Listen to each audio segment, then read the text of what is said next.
Hello everyone. Our satellite imagery shows that there was some cloud that moved over the Western Cape today. There was all cirrus cloud. It produced no rainfall, although it was quite cloudy at times in Cape Town.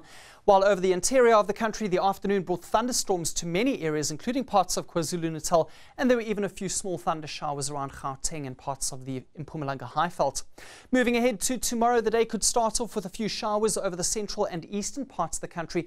This is being caused by the deepening of a trough over the western interior, and that's also pulling in moisture along the south coast, where it's going to be mostly cloudy.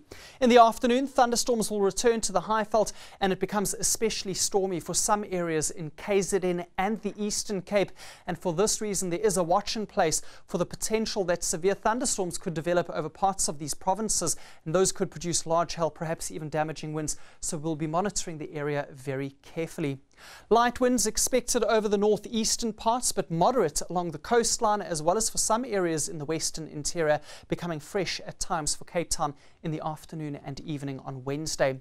Some thunderstorms likely over the northern Cape, but it will be dry for Calvinia and Sutherland. A bit of fog in the forecast for the coastline, keeping things quite cool in that area. Cooler weather also settling into parts of the Western Cape, with some rain along the coastline in the south, as well as the adjacent interior. That includes Swellendam, perhaps even around Oudtshoorn.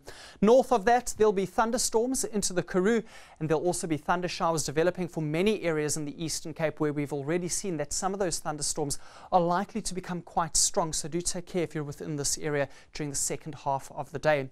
Similar conditions for parts of KwaZulu-Natal. It's also going to be a very hot afternoon for the northern parts, where temperatures will climb well into the 30s.